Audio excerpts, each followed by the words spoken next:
The exhibit is about how railroads have shaped American popular music and the American music industry. The exhibition starts off with Joseph Kekuku inventing the steel guitar. So a lot of people know about the steel guitar and the pedal steel guitar. It's like the foundational instrument in American country music.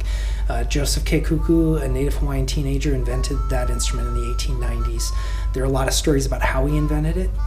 But the main story is that he was walking along the railroad tracks. He saw a railroad spike and he picked it up and he began running it up and down the fretboard of his guitar while he played, and he loved the sound. Trains allowed people to travel much faster and much farther than they could before, so this is really important. So this allowed people with new ideas like Kekuku to go to the mainland United States and travel the country, popularizing his new instrument and his new ideas. He traveled on rail. So new ideas, innovation, artistic innovation could travel.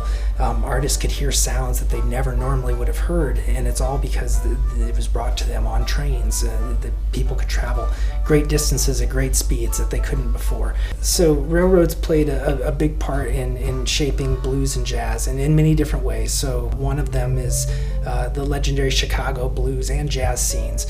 These came about because in the 1910s the Great Migration started, and this involved many African Americans moving from the south to the north. One of the major north-south train routes was New Orleans to Chicago. As a result of this, many African Americans stopped and settled in Chicago. This included jazz legends like Jelly Roll Morton and Louis Armstrong, and also Mississippi blues legends like Muddy Waters, and gave rise to this really vibrant musical scene that was created in Chicago. The connection between Fort Bend County and railroads and American popular music is a huge one, and I just kind of fell into that. I've been a Huddie Ledbetter fan my entire life. One of the first songs I remember singing as a kid was Goodnight Irene. One of the most famous American songs about trains is the Midnight Special. Conditions in the Sugarland prison in the 1920s were apparently really tough.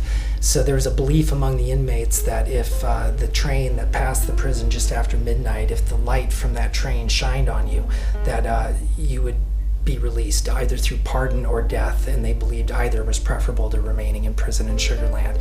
And that's where that song came from, and it's become a legendary song recorded by many artists, including Creedence Clearwater Revival. But that song came from Fort Bend County and Huddie Ledbetter's experience with the railroads in Fort Bend County. I was only really able to cover just a little bit of the impact of railroads on American popular music and the music industry. Railroads are so important to American history that we often just take them for granted, don't even think about how they impacted this. Like railroads, without railroads you wouldn't have the American sports industry. Like Major League Baseball came about because these teams could travel long distances and play other cities.